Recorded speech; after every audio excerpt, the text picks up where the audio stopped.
everybody, and welcome back. Thank you guys for watching the channel. Please remember to like and subscribe. On today's video, we are working on this 1968 GTO.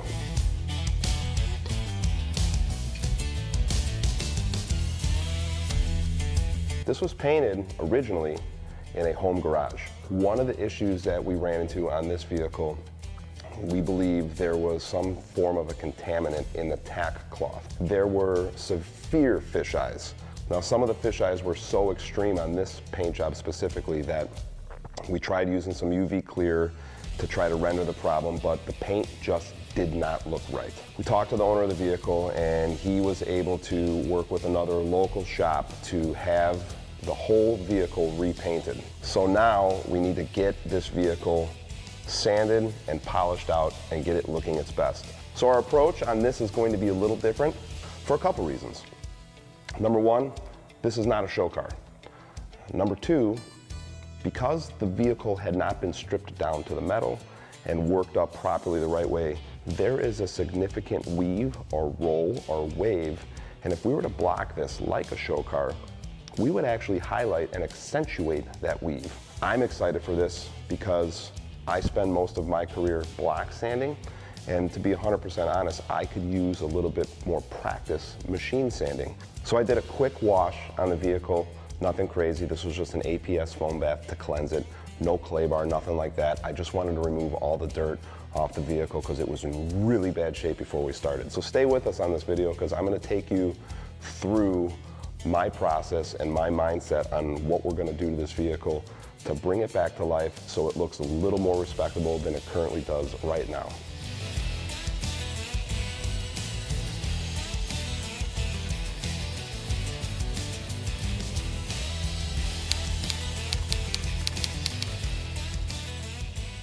So before we get started, I just want to verbally tell you guys my process with this. What we're going to do, we're going to use 2,000 grit sandpaper by machine. Then we're going to switch to 3,000 grit sandpaper by machine. There will be some areas where there's maybe some heavy dirt nibs or some deeper fish eyes that I will use a rid stick with 1,500 grit sandpaper to level those down.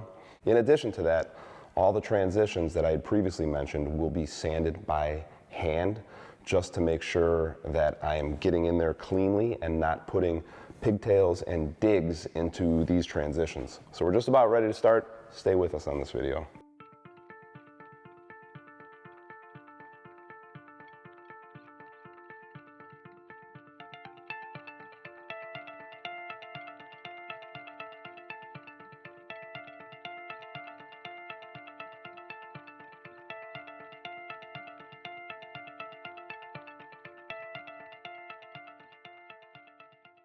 All right, so I'm getting ready to sand the hood, and before I move into sanding the hood, I want to try to bring you guys in with the camera to show you what I'm dealing with here on the edges. This is why I love when we do our in-person trainings, because there's some fine things, nuances that the camera struggles to pick up, and even if you can see it, it's a lot different in real time when you're working on these vehicles. Similar to paint correction, when you're using a dual action polisher and you come up on the edge, it wants to stall.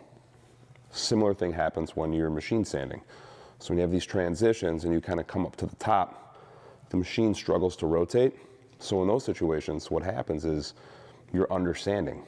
You're hovering over the area, but the machine is struggling to rotate.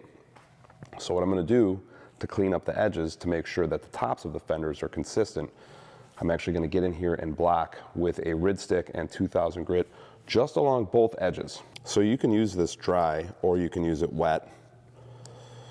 But what is actually a very helpful tool is I have the hood popped, okay?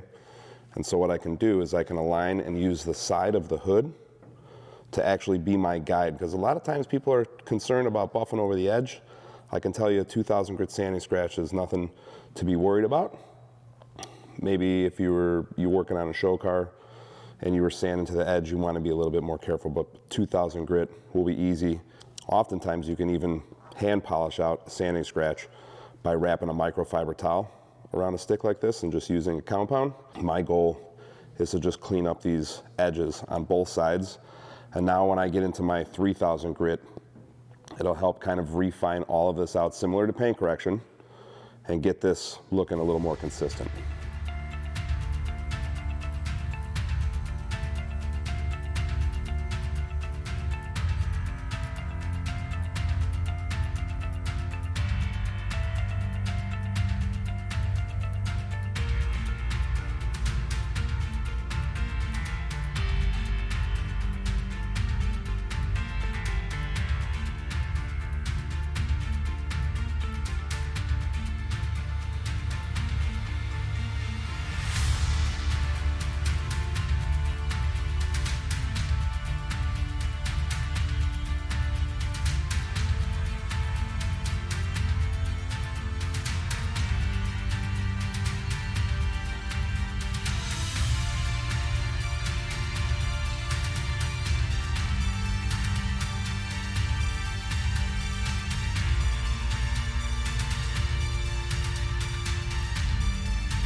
So before I keep going, I just want to take a few minutes and show you the tools that I'm using and some of the difficulties with a project like this.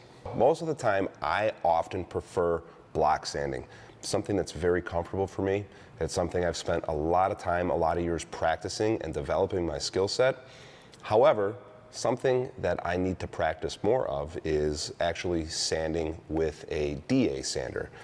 Now, this is a perfect project to do this on because there's plenty of paint on this car, and if a mistake happens, this is the type of vehicle I would prefer a mistake to happen on versus a really high-end build like a Roadster Shop or a Ring Brothers car. But one of the things that makes this project specifically difficult, as I mentioned, is the transitions. Now, you saw how I block sand around the hood scoop and the bevel right down the center of the hood. One of the issues that you run into when you're machine sanding is trying to navigate portions of the DA into some of these transitions, and this is where block sanding has really helped me over the years, because when you're block sanding, a block helps you become in tune with the shape of the panel, and that translates over into DA sanding. So I'm just going to give you an example of this. If you've never block sand and you just only machine sand, you might not be completely aware of these transitions, and even if you visually see them, feeling them is a completely different approach. And that's where block sanding has made me a better DA sander, because even though I still need practice with this, when I approach a transition, I'm a little bit more mindful of the transition itself because I'm aware of how the block rolls into these transitions. Although you can actually navigate a 3-inch or a 6-inch DA into some of these transitions, an issue you might run into later is pigtails. As that clear coat kind of breaks loose, it starts to ball up on the pad, and when you tilt this, similar to paint correction, you can kind of get some of the clear coat to unload, and you'll get balling and you'll get these pretty aggressive pigtails. Nothing to be concerned about, but what ends up happening when you actually get into your paint correction process, if you're not careful of those pigtails, you're going to need more labor hours and a little bit more energy to remove the pigtails. These quarter panels on the GTO, to me, are a little obnoxious. They're just big. And because of the way this car was restored and repainted, it was never properly stripped all the way down to metal and then brought and body worked back up. So this paint has a natural roll, weave, or a little lumpiness to it. And this is the reason that I chose to use 2000, 3000. Now, no matter how much I sand, because that roll and the weave is in the bodywork, I will never be able to remove it just by sanding. Now, something to think about. If I were to sand with 1000 or 800 and go all the way up, what I'm going to do is I'm going to make the paint that much more clear. And by making the paint that much more clear, you're actually going to highlight the inconsistencies in the bodywork. So this is just another reason that we tie into our decision making. A lot of times you hear us talking on our YouTube channel and you hear us talking in our classes about making decisions.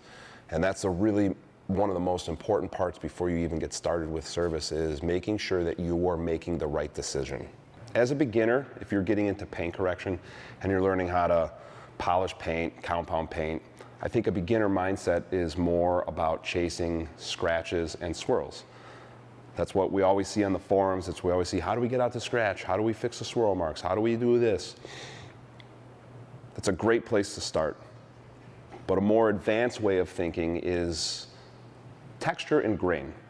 And that's something that is really difficult to pick up on camera, and that's why we always love our in-person trainings, because some of the texture and the grain that you see in paint can be very different from one vehicle to another. If you look behind me in this frame, you can see our access garage door to the building next door. And those horizontal lines, as I move the camera around zoomed in, you can see some of the lumpiness and some of the waviness that's in that quarter panel, and it's actually in the whole vehicle, and that's something that we can't fix.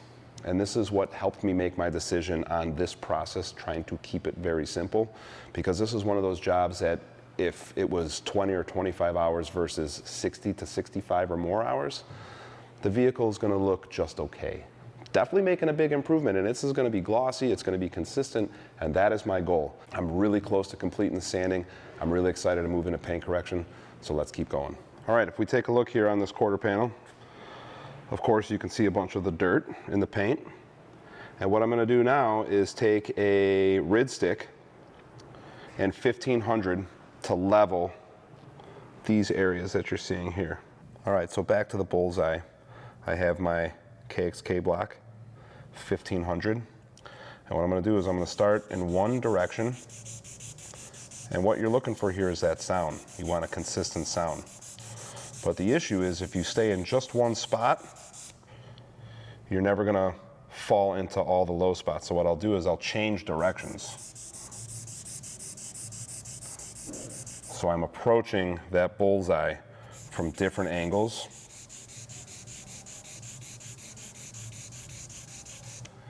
And it can be helpful sometimes to count your passes when you're doing this, but let's just give a quick wipe. And there you go. You just witnessed in real time leveling those divots. So that's why I like to use a foam block. We're going to carry on and level all these real quick. Let's see what we get.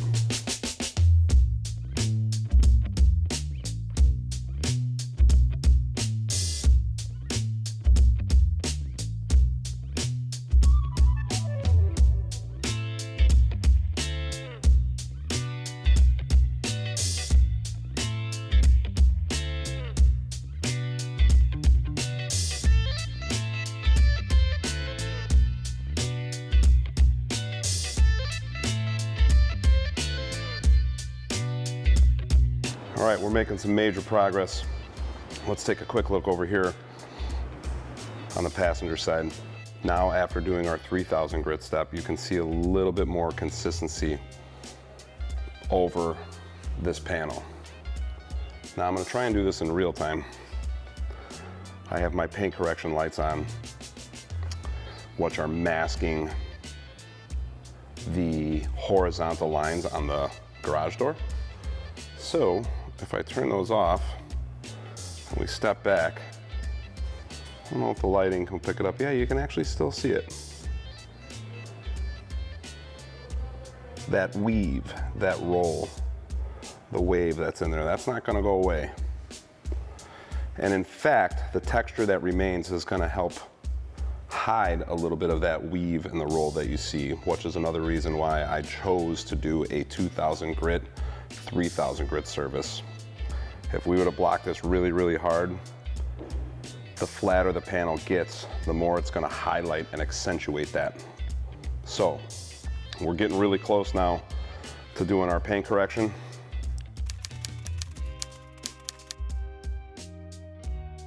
All right, all that remains is the section here in the nose cone. This is the spot that I hate doing the most. And I saved it for last, mostly because I wanted to learn a little bit more about how the paint is responding in real time, so I can make a better educated decision on how this is going to sand out. So in here, what I'm gonna do is I'm gonna tape this edge. This is a very sharp edge. This was not body worked properly.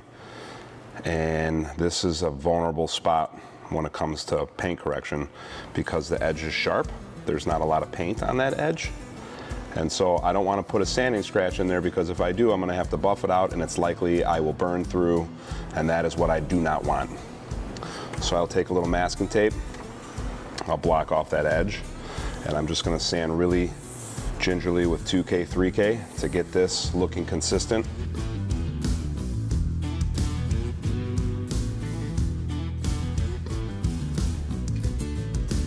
All right, everybody, I have just completed the wet sanding service. Now, before I move into the paint correction, I just want to recap a little bit what we did here on the GTO. This was a hybrid service between dry sanding and wet sanding, 2000 grit dry, 3000 grit wet, along with 1500 grit and a rid stick to level some of the dirt that I showed you guys in the paint. And so now we're getting ready for paint correction. And I'm just gonna take you over to the table and show you some of the tools that I used before we get into the paint correction. All right, so 2000 grit dry sandpaper, 3000 grit wet sandpaper. Here's my 2000 grit paper that I punched out a few sheets. And I also have my 1500 that I used with a couple of these different blocks. KXK block, custom Kilmer blocks, some small blocks, and then this is the KXK Rid Stick.